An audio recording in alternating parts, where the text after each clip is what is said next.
আমার কাছে আসবেন না। দেখুন, আমাকে একদম স্পর্শ করার চেষ্টা করবেন না। আমাকে ছেড়ে দিন প্লিজ। আমাকে কিছু করবেন না। আপনারা হয়তো বুঝতে পারছেন না উপরোক্ত কথাগুলো কে বলল আর কেনই বা সে এইসব কথা বলল। চলুন একটু অতীত থেকে ঘুরে আসি। কলেজের সবচেয়ে মেধাবী এবং ট্যালেন্টফুল ছাত্র ছিল শাকিল। ছেলেটা নেশা করা তো দূরের কথা, আজ পর্যন্ত একটা সিগারেটও টান দিয়ে দেখেনি সে। দিনের বেশি সময় ছেলেটা বই নিয়েই ব্যস্ত থাকতো। কোনো মেয়ের সাথে কথা বলা তো দূরের কথা, আজ পর্যন্ত কোনো মেয়ের দিকে অন্য দৃষ্টিতেও তাকায়নি সে। বাবার অনেক টাকা থাকা সত্ত্বেও কোনোদিন কারো সাথে কখনো টাকার অহংকার করেনি। এক কথায় বলতে গেলে কলেজের সবচেয়ে শান্ত এবং ভদ্র ছেলে ছিল শাকিল। ওই যে দূরের মেয়েকে দেখছেন, ওর নাম বৃষ্টি। কলেজের প্রায় সব ছেলের ক্রাশ। আজ পর্যন্ত অনেকগুলো প্রেমের প্রস্তাব পেয়েছে, কিন্তু সেইগুলো কখনো অ্যাকসেপ্ট করেনি সে। একদিন টিফিনের সময় সবাই যখন খেলাধুলা করছিল, শাকিল তখন ক্যাম্পাসের বটগাছের নিচে বসে বই পড়ছিল। এমন সময় বৃষ্টি এসে শাকিলের পাশে বসলো। শাকিল একবার বৃষ্টির দিকে তাকিয়ে আবার পড়া শুরু করলো। কিছু সময় দুইজন নীরব থাকার পর বৃষ্টি বলল, তুমি কলেজের সবচেয়ে ট্যালেন্টফুল ছাত্র, তাই না? ট্যালেন্টফুল ছাত্র কিনা জানি না, তবে ভালো করার চেষ্টা করি। আমরা কি ফ্রেন্ড হতে পারি? মেয়েটার কথা শুনে ছেলেটা মেয়েটার দিকে অবাক দৃষ্টিতে তাকিয়ে রইল। আজ পর্যন্ত কেউ তার সাথে বন্ধুত্ব করতে চায়নি, এই মেয়েটাই প্রথম যে তার সাথে বন্ধুত্ব করতে চেয়েছে। এই যে কি দেখছো, ফ্রেন্ডস? হ্যাঁ, অবশ্যই। তারপর থেকে শুরু হয় তাদের বন্ধুত্ব। প্রথমে আপনি আপনি থেকে শুরু করে তারপর তুমি, তারপরে তুইতে চলে এসেছে। দুজনে একে অপরকে ছাড়া এক মুহূর্তও চলতে পারে না। একে অপরের সঙ্গে দুষ্টুমি করা, একে অপরকে শাসন করাই ছিল তাদের বন্ধুত্ব। এমনভাবেই চলতে থাকে। চলতে চলতে কখন যে শাকিল মেয়েটাকে ভালোবেসে ফেলে নিজেও জানে না, কিন্তু কখনো নিজের মনের কথা মুখ ফুটে বলতে পারেনি, সাহসী পায় না। একদিন ভাবে আজ বৃষ্টিকে তার মনের কথা বলে দিবে। দুজনে সেই বট গাছের নিচে বসে আছে। কিছু সময় নিস্তব্ধ থাকার পর শাকিল বলল, বৃষ্টি, তোমাকে একটা কথা বলবো। কি কথা বলো? আমি তোমাকে ভালোবেসে ফেলেছি। তোমাকে ছাড়া আমি একটা মুহূর্তেও চলতে পারি না। যেখানেই যাই সেখানেই শুধু তোমাকেই। কথাটা শেষ হওয়ার আগেই শাকিলের গালে ঠাস করে একটা থাপ্পড় মারল বৃষ্টি। শাকিল গালে হাত দিয়ে বসে আছে আর ভাবতেছে, আমি আসলেই কাউকে ভালোবাসার যোগ্য না। আমার মতো একটা ছেলেকে কেই বা ভালোবাসবে। এমন সময় বৃষ্টি বলল, এই কথাটা বলতে এত দেরি করলে কেন? আমিও তোমাকে ভালোবাসি। সেই প্রথম যেদিন তোমাকে দেখেছিলাম সেদিনই তোমাকে আমার ভালো লেগে গেছিল। একটা কিস দাও তো। এই না, আমার লজ্জা করে। শাকিল বৃষ্টির কপালে একটা চুমু দিয়ে বৃষ্টিকে তার বুকে জড়িয়ে নিল। এভাবেই পেরিয়ে যেতে থাকলো তাদের সময়। এগোতে থাকলো দিনের পর দিন। শাকিল বৃষ্টিকে খুব বেশি ভালোবাসতো, কিন্তু বৃষ্টি কখনো শাকিলকে ভালোবাসতো না, ভালোবাসতো তার টাকাকে। বৃষ্টি প্রতিনিয়ত শাকিলের থেকে টাকা নিত আর শাকিল সেগুলো বিনা প্রশ্নে বৃষ্টিকে দিত। একদিন শাকিল চোখে মোটা ফ্রেমের চশমা পরে কাঁধে ব্যাগ নিয়ে কলেজের পথে রওনা হলো। কিছু দূর যাওয়ার পর শাকিল যা দেখলো তা দেখার মতো অবস্থা শাকিলের ছিল না। কিছু দূর যাওয়ার পর দেখে বৃষ্টি একটা ছেলের বুকে মাথা রেখে রিকশায় বসে কথা বলতে বলতে চলে যাচ্ছে। শাকিলের পৃথিবীটা পুরো এলোমেলো হয়ে গেল। শাকিলের মনে হচ্ছে যেন তার পায়ের তলা থেকে মাটি সরে যাচ্ছে। শত কষ্টের মাঝেও শাকিল কলেজে চলে আসলো। কলেজে আসতেই বৃষ্টি তার সামনে এসে দাঁড়ালো। ছেলেটাকে? কোন ছেলেটা? ওই যে একটু আগে তোমার সাথে রিকশায় আসলো। ওইটা আমার বয়ফ্রেন্ড। বয়ফ্রেন্ড মানে? বয়ফ্রেন্ড মানে প্রেমিক। তাহলে আমি কে? তুমি কি করে ভাবলে তোমার মতো একটা খ্যাত ছেলেকে ভালোবাসবো আমি? তোমাকে আমার প্রয়োজন ছিল, তাই তোমাকে ব্যবহার করেছি। আর কখনো আমার সামনে আসবে না।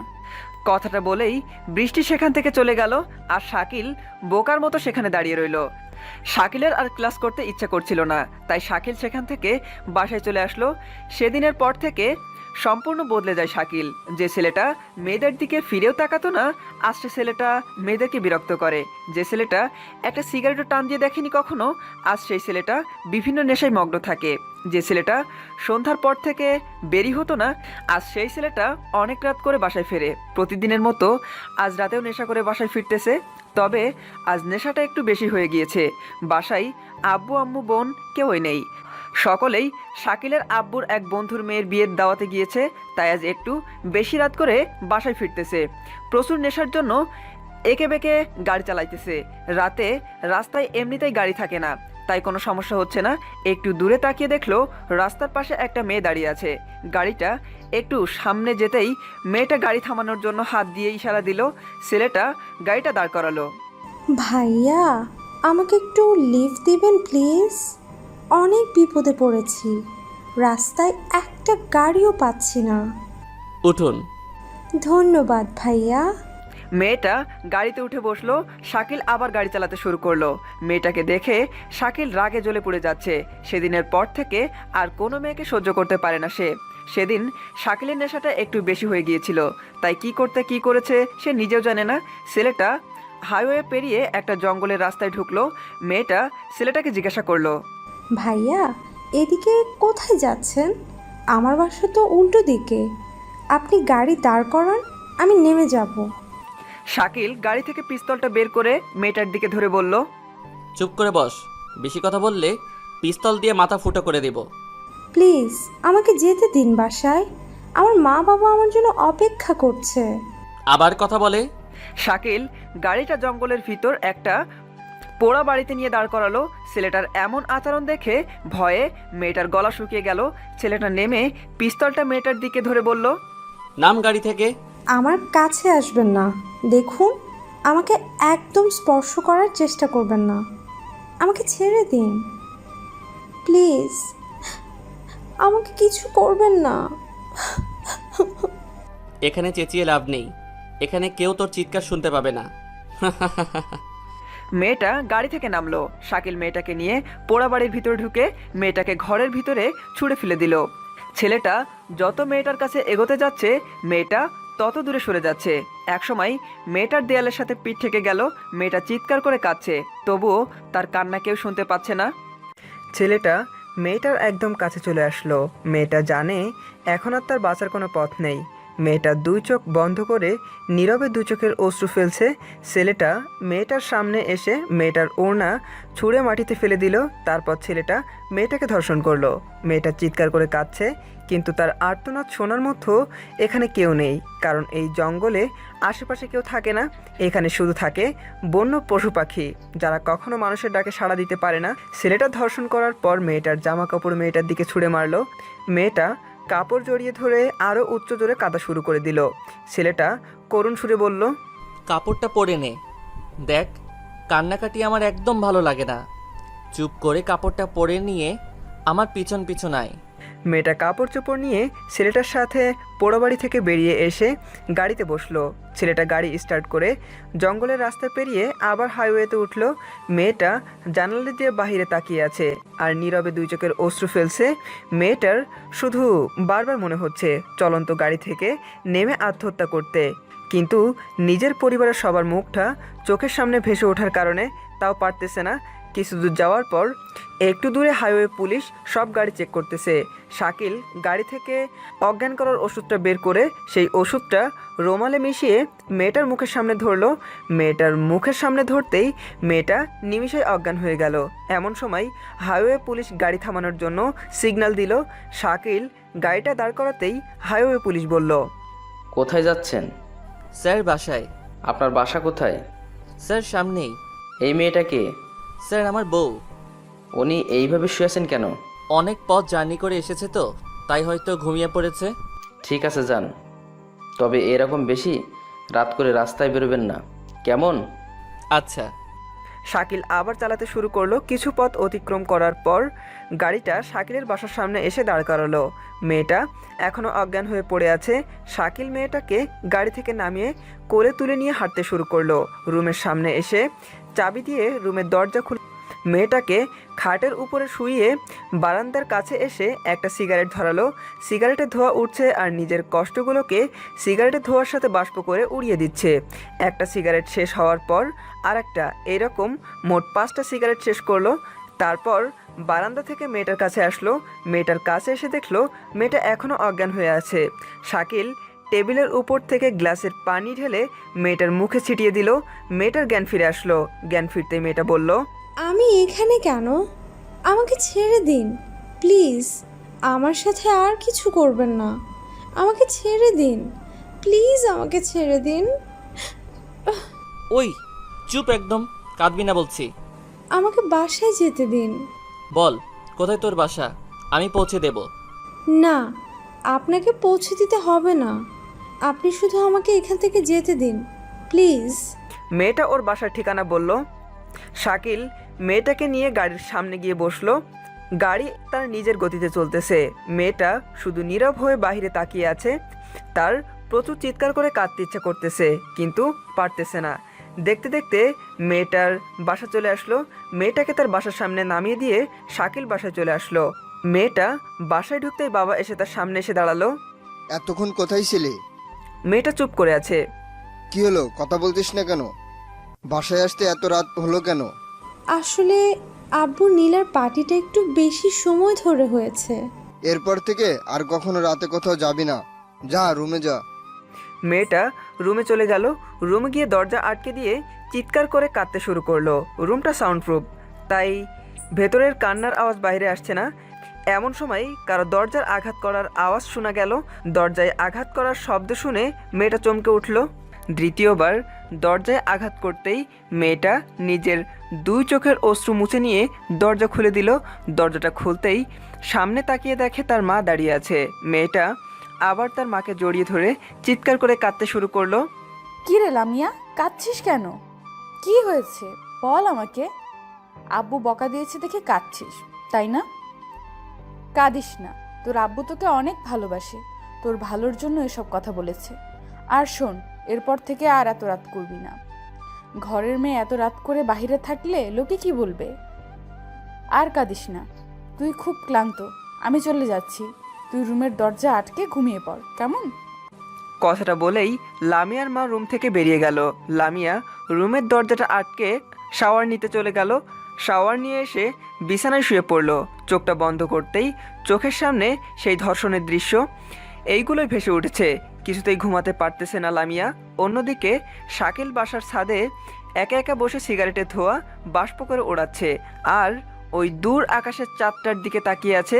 ছেলেটা মনে মনে ভাবতেছে, আজ আমার নেশার জন্য একটা নিরীহ মেয়ের জীবন এভাবে নষ্ট হয়ে গেল। অন্য একটা মেয়ের জন্য একটা নিষ্পাপ মেয়ের জীবন নষ্ট করা কি ঠিক হলো? একদম নয়। জানি না মেয়েটা আমাকে কখনো কোন অবস্থায় ক্ষমা করবে কিনা, তবুও মেয়েটার জীবন এভাবে শেষ হতে দেব না। মেয়েটা ধর্ষিতা জেনে কোনো ছেলেই তাকে বিবাহ করতে রাজি হবে না। তার জীবনটা শেষ হয়ে যাবে, এইটা আমি কিছুতেই হতে দেব না। আমি নিজে মেয়েটাকে বিয়ে করে নতুন করে ঘর বাঁধবো মেয়েটার সাথে। আমি সম্পূর্ণ ভালো হয়ে যাব, আর কখনো কোনো নেশা করব না। এইসব কথা ভাবতে ভাবতে কখন যে ছাদের উপরেই ঘুমিয়ে পড়েছি বুঝতেই পারিনি। আজ কলেজে আসতে ইচ্ছে করছিল না, নিজের অনিচ্ছা সত্ত্বেও কলেজে চলে আসলাম। কলেজে এসে দেখলাম আমার বেস্ট ফ্রেন্ড রাফি এখনও কলেজে আসেনি। রাফি আমার বেস্ট ফ্রেন্ড। রাফির সব কথা আমার সাথে, আর আমার সব কথাই রাফির সাথে শেয়ার করি। কলেজে এসে রাফিকে একটা ফোন করলাম। হ্যালো। কি রে, কই তুই? বাসায়। আজ কলেজে আসবি না? না রে দোস্ত। কলেজ আই প্লিজ, তোর সাথে একটা জরুরি কথা আছে। কি কথা, ফোনে বল। ফোনে বলা যাবে না, তুই আসলে বলবো। আচ্ছা তুই দাঁড়া, আমি আসতেছি। কলেজ ক্যাম্পাসে বসে কিছু সময় অপেক্ষা করার পর রাফি কলেজে চলে আসলো। রাফি কলেজে আসতেই আমি রাফিকে ডাক দিলাম, রাফি এদিকে আয়। কি যেন জরুরি কথা বলবি বলছিলি? বলছি, বস এখানে। রাফি আমার পাশে বসলো। দোস্ত, কাল রাতে অনেক বড় একটা অপরাধ করে ফেলছি রে। কি অপরাধ? কাল রাতে আমি রাফিকে সব কথা খুলে বললাম। কথাগুলো শোনার পর রাফি সম্পূর্ণ নিস্তব্ধ হয়ে গেল। কিছু সময় দুজন নীরব থাকার পর রাফি বলল, সি, তুই আমার বন্ধু হয়ে এসব করতে পারলি? সরি দোস্ত, কাল রাতে নেশাটা এত বেশি হয়ে গিয়েছিল যে কি করতে কি করে ফেলেছি বুঝতেই পারিনি। মেয়েটা কি চিনিস তুই? না রে, শুধুমাত্র ওর বাসার ঠিকানাটা জানি। মেয়েটা ধর্ষিতা জেনে ওকে তো আর কেউ বিয়ে করবে না। তোর জন্য একটা নিষ্পাপ মেয়ের জীবন শেষ হয়ে যাবে। না, এইটা আমি কিছুতেই হতে দেব না। আমি নিজে বিয়ে করব মেয়েটাকে। তাহলে তো অনেক ভালো হবে। আচ্ছা চল বাসায় যাই, আজ আর ক্লাস করব না। তারপর আমি আর রাফি কলেজ থেকে বেরিয়ে একটা রিক্সা নিয়ে রাফিদের বাসার সামনে নেমে গেল।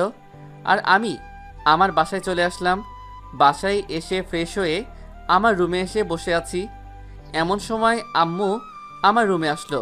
আম্মু আমার রুমে এসে বলল, টেবিলে খাবার দিয়েছি, খেতে আয়। আম্মু শোনো। কি কিছু বলবি? হুম। কি বলবি বল। আম্মু, তোমরা না আমার বিয়ের কথা বলছিলে না? তো আমি বিয়ে করতে রাজি, তবে আমার একটা শর্ত আছে। কি শর্ত? আমার একটা মেয়েকে খুব পছন্দ হয়েছে, আমি তাকেই বিয়ে করতে চাই। তাই নাকি? কে সে? নাম কি? কোথায় থাকে? নাম তো জানি না, তবে বাসার ঠিকানাটা জানি। আচ্ছা তুই খেতে আয়, আমি তোর আব্বুকে বলে দেখি। তারপর আম্মু আমার রুম থেকে চলে গেল। কিছু সময় পর আমিও খেতে চলে আসলাম। এসে দেখি সবাই খেতে বসে গিয়েছে। আমি টেবিলে গিয়ে বসতেই আম্মু আমার জন্য প্লেটে খাবার বেড়ে দিল। খাওয়ার সময় আম্মুকে চোখ দিয়ে ইশারা দিলাম কথাটা আব্বুকে বলার জন্য। কিছু সময় পর আম্মু বলল, যদি রাগ না করো তবে তোমাকে একটা কথা বলবো। কি কথা বলো? তোমার ছেলের একটা মেয়েকে খুব পছন্দ হয়েছে, ও তাকেই বিয়ে করতে চায়। তাই নাকি ভাইয়া? নাম কি তার? কোথায় থাকে? চুপ করো। ওর জন্য আমি আমার বন্ধুর মেয়েকে পছন্দ করে রেখেছি। আমার পছন্দ করা পাত্রীকেই ওকে বিয়ে করতে হবে। কিন্তু আব্বু। কিন্তু নয়, আমি আমার বন্ধুকে কথা দিয়েছি, আমি আমার কথা ফিরিয়ে নিতে পারবো না। আমার পছন্দ করা পাত্রীকেই তোমাকে বিয়ে করতে হবে, ব্যাস। আমার জন্য মেয়েটার জীবন কি এভাবে শেষ হয়ে যাবে? আমার এই পাপটা কি সারা জীবন এভাবে আমাকে কুড়ে কুড়ে খাবে? সারা জীবন কি মেয়েটার কাছে অপরাধী হয়ে থাকব? আজ যদি মেয়েটাকে আমি বিয়ে না করতে পারি, তাহলে তো আমি কখনোই নিজেকে ক্ষমা করতে পারবো না। রাগের বশে প্লেটটা নিচে ছুঁড়ে ফেলে দিয়ে সেখান থেকে রুমে চলে আসলাম। রুমে এসে পকেট থেকে সিগারেটের প্যাকেটটা বের করে একটা সিগারেট ধরালাম। সিগারেটটা ধরিয়ে খুব দ্রুততার সাথে টানতে শুরু করলাম। নিজের শরীরের ভিতর থাকা কষ্টগুলোকে পুড়িয়ে ফেলছি, আর সিগারেটের ধোঁয়ার সাথে সেগুলো বাষ্প করে উড়িয়ে দিচ্ছি। হঠাৎ আম্মু আমার রুমে চলে আসলো। এসেই আমার গালে একটা বসিয়ে দিল। আমি মাথা নিচু করে বসে আছি। তুই আবার সিগারেট খাচ্ছিস? কতদিন না বলেছি এইসব কিছু খাবি না। একটা মেয়ের জন্য কেন নিজের জীবন এভাবে শেষ করছিস? তোর আব্বুকে তো চিনিসই, উনি একবার যা বলে তাই করে। তুই তোর আব্বু পছন্দ করা মেয়েকেই বিয়ে কর, তোর আব্বু কখনো তোর খারাপ চাইবে না। উফ আম্মু, তুমি আমার রুম থেকে যাও তো, আমাকে একটু একা থাকতে দাও। যাচ্ছি, তবে কথাটা ভেবে দেখিস। আম্মু রুম থেকে চলে গেল। আমার খুব ক্লান্ত লাগছে, তাই ঘুমানোর জন্য বিছানায় শুয়ে পড়লাম। কিন্তু কিছুতেই ঘুমাতে পারছি না। চোখটা বন্ধ করলেই সেই মেয়েটার অসহায় মুখটা ভেসে উঠছে। আজ সারাদিনে লামিয়া একবারও বাসা থেকে বের হয়নি। কীভাবেই বা বের হবে সে? তার এই ধর্ষিতা মুখ কাকে দেখাবে? কেউ বা তার অসহায়তাটা বুঝবে? সে যে এখন ধর্ষিতা, ধর্ষিতাকে সমাজের কেউই পছন্দ করে না। আমরা সবাই তাদের ঘৃণা করি। একজন মেয়ে কি কখনো নিজের ইচ্ছে ধর্ষিতা হয়? কখনোই নয়। একজন নিরীহ মেয়েকে ধর্ষণটা কিন্তু আমরা সমাজের মানুষরাই করে থাকি, অথচ আমরাই তাদের খারাপ দৃষ্টিতে দেখি। কালকে রাতের পর থেকে লামিয়া সম্পূর্ণ নিস্তব্ধ হয়ে গিয়েছে। লামিয়া আর কারোর সাথে তেমন কথা বলে না। তার জীবন থেকে যেন হাসি মুখটাই সম্পূর্ণ হারিয়ে গিয়েছে। দিনের বেশি সময় সে রুমের ভিতরেই নিস্তব্ধ হয়ে বসে থাকে। একদিন লামিয়া তার রুমে বসে আছে, এমন সময় লামিয়ার বাবা তার রুমে এসে বসলো। লামিয়া, তোকে একটা কথা বলার জন্য আমি এখানে এসেছি। কি কথা আব্বু, বলো। আমি তোর বিয়ের জন্য পাত্র ঠিক করেছি। বিয়ের কথা শুনেই লামিয়ার শরীরটা কেঁপে উঠল। বিয়ে? হ্যাঁ, বিয়ে। কিন্তু আব্বু, আমি তো এখন বিয়ে করব না। কেন? আমি আরও পড়াশোনা করতে চাই, পড়াশোনা করে নিজের পায়ে দাঁড়াতে চাই। হুম, তুই পড়াশোনা করবি কর, তোকে বাধা দিচ্ছে কে? ওদের সাথে আমার কথা হয়েছে, ওরা তোকে বিয়ের পরও পড়াবে। কিন্তু আব্বু, তবুও আমি এখন বিয়ে করব না। কিন্তু কেন? আমি এখন বিয়ে করতে চাই না। মেয়েটা কিভাবেই বা তার বাবাকে বোঝাবে যে সে ধর্ষিতা? তাই সে বিয়েটা করতে রাজি হচ্ছে না। আমি ওদেরকে কথা দিয়েছি, ওরা কালকে তোকে দেখতে আসবে। এর মাঝে কোনো ঝামেলা হোক তা কিন্তু আমি চাই না, কথাটা মনে থাকে যেন। কথাটা বলেই লামিয়ার বাবা রুম থেকে বেরিয়ে গেল। লামিয়া থ হয়ে বসে পড়ল। দেখতে দেখতে তার দু চোখে পানি চলে এসেছে। তার এই জীবন আর সহ্য হইতেছে না। মনে হচ্ছে এই স্বার্থপর পৃথিবী ছেড়ে অজানা একটা দেশে চলে যেতে। যেখানে কোনো যৌন ক্ষুধা থাকবে না, থাকবে না এদের মতো মানুষরূপী পশুরা যারা মেয়ে দেখলে ঝাঁপিয়ে পড়ে তাদের এই দেহটাকে ভোগ করার জন্য। লামিয়া উচ্চস্বরে কাঁদছে, কিন্তু কেউ তার কান্না শুনতে পারছে না। সবাই শুধু মানুষের বাহিরটাই দেখে, কিন্তু কেউ কখনো কোনো মানুষের ভেতরটা দেখে না। আজ নিজের অনিচ্ছা সত্ত্বেও শাকিল তার বিয়ের জন্য পাত্রী দেখতে যাচ্ছে। আজ শাকিলের মুখে একটুও হাসি নেই। হাসি থাকবেই বা কী করে? সে যে এখন ধর্ষক। একটা মেয়ের জীবন সম্পূর্ণ নষ্ট করে ফেলেছে সে। চোখের সামনে শুধু সেই মেয়েটার মুখটাই ভেসে উঠছে। ইচ্ছে করছে গাড়ি থেকে লাফ দিয়ে নেমে ওই মেয়েটার কাছে ছুটে যেতে, কিন্তু নিজের বাবার মান সম্মানের কথা ভেবে সেটাও পারছে না। দেখতে দেখতে হঠাৎ করে গাড়িটা লামিয়াদের বাসার সামনে দাঁড় করালো। শাকিল তো পুরোই টাসকি খেয়ে গেল। আব্বু গাড়িটা এখানে দাঁড় করালো কেন? তবে কি লামিয়া আব্বুকে সব কথা বলে দিয়েছে? আল্লাহ বাঁচাও আমারে, জানি না এখন আমার কি হয়। আমি আব্বুকে বললাম, আব্বু গাড়িটা এখানে দাঁড় করালে কেন? এটাই তো আমার বন্ধুর বাসা। লামিয়ার ছোট বোনের সাথে আমার বিয়ে নাকি? যদি তাই হয় তবে তো আমি পুরাই বাস খেয়ে যাব। কি রে ভাইয়া, তুই কি গাড়ি থেকে নামবি না নাকি? নামছি তো। তারপর গাড়ি থেকে নেমে বাসার ভিতরে ঢুকলাম। আমাদের সকলকে একটা রুমে বসতে দিয়ে সকলকে খাওয়ার জন্য শরবত দেওয়া হলো। আমি শরবতটা মুখে দেব এমন সময় মাথায় ইয়া বড় একটা ঘোমটা দিয়ে বউকে নিয়ে আসা হলো। লামিয়া কই? লামিয়াকে তো দেখতেছি না। লামিয়ার কথা ভাবতেই মনটা খারাপ হয়ে গেল। জানি না মেয়েটা কখনো আমাকে ক্ষমা করবে কিনা। সকলের কথায় মেয়েটার মাথার ঘোমটাটা খুলে দেওয়া হলো। ঘোমটাটা খুলতেই আমি থ হয়ে গেলাম। মেয়েটাকে দেখেই বড় একটা ঝাটকা খেলাম। আমার হাত থেকে শরবতের গ্লাসটা নিচে পড়ে গিয়ে ভেঙে চুরমার হয়ে গেল। আরে এইটা আমি কি দেখছি? এইটা তো লামিয়া। তার মানে লামিয়ার সাথে আমার বিয়ের কথা চলছিল। যাক, একদিক থেকে ভালোই হবে, আমি নিজের পাপের প্রায়শ্চিত্তটা করার একটা সুযোগ পেয়ে গেলাম। লামিয়ার দিকে লক্ষ্য করলাম। আমাকে দেখে লামিয়া রাগে লাল হয়ে গেল। মনে হচ্ছে যেন আমাকে কাছে পেলে সম্পূর্ণ চিবিয়ে খেয়ে ফেলতো। আমি বললাম, আমরা কি একটু 5টা মিনিট আলাদা কথা বলতে পারি? পারবে না কেন? তোমরা দুজন দুজনকে ভালো করে চিনে নাও। আপনি একটু ছাদে আসবেন? আমি বাসার ছাদে চলে গেলাম। ছাদে কিছু সময় অপেক্ষার পর লামিয়া ছাদে চলে আসলো। দুজনই নীরব হয়ে দাঁড়িয়ে আছি। কিছু সময় পর লামিয়া বলল, বলুন, কী জন্য এখানে ডেকেছেন? আপনি আমাকে ক্ষমা করে দিন প্লিজ। আমি আসলে ইচ্ছে করে কিছু করিনি। ক্ষমা তো তাকেই করা যায় যে না জেনে ভুল করে, কিন্তু আপনি, ছি। সেদিন নেশাটা এত বেশি হয়ে গিয়েছিল যে কি করতে কি করে ফেলেছি বুঝতেই পারিনি। আপনি একজন নারীর পবিত্র দেহটাকে অপবিত্র করেছেন। এই পাপের কখনো ক্ষমা হয় না। দেখুন, আমি তো আর অন্য কাউকে বিয়ে করছি না, আমি তো আপনাকেই বিয়ে করতেছি। আমার জীবনটা সম্পূর্ণ নষ্ট করে এখন এসেছেন করুণা করতে? না, বিশ্বাস করুন, আমি সম্পূর্ণ ভালো হয়ে যাব, আর কখনো কোনো নেশা করব না। আর তাছাড়া এখন তো আমি আপনার হবু বর। আপনাকে আমি কখনোই আমার বর হিসেবে মানে নিতে পারবো না। কিন্তু কেন? ধর্ষক কখনো কারো বর হতে পারে না। কথাটা বলেই লামিয়া ছাদ থেকে চলে গেল, আর আমি সেখানে স্থির হয়ে দাঁড়িয়ে রইলাম। সত্যি তো, আমি তো একজন ধর্ষক, আর ধর্ষক কখনো কারো বর হতে পারে না। জানি না লামিয়া আমাকে বিয়ে করতে রাজি হবে কি না। মনে হয় হবে না। আমার সাথে তার বিয়েটা ভেঙে দেবে হয়তো। আমি ছাদ থেকে রুমে চলে আসলাম। রুমে এসে আমার বন্ধু রাফির কাছে যা শুনলাম তা শুনে তো আমি নিজের কানকেই বিশ্বাস করতে পারছি না। রাফি, এই সেই মেয়ে যাকে আমি সেদিন ধর্ষণ করেছিলাম। কি সত্যি? হুম। তাহলে তো ভালোই হলো, বিয়ের আগে বাসরটা করেই ফেলছিস। লামিয়া নিশ্চয়ই বিয়েটা ভেঙে দিয়েছে, তাই না? আরে না, লামিয়া তো তোকে বিয়ে করতে রাজি। সবাই তোদের বিয়ের জন্য দিন দেখছে। সত্যি দোস্ত? আজ আমি অনেক খুশি। লামিয়াকে নিয়ে আমি নতুন করে ঘর বাঁধবো, যেখানে আমি আর তুমি ছাড়া কেউ থাকবে না। নিজের পাপের প্রায়শ্চিত্ত করার জন্য একটা সুযোগ পাবো। লামিয়াকে নিজের হাতে আংটিটা পরিয়ে দিয়ে বিয়ের দিন তারিখ ঠিক করে চলে আসলাম।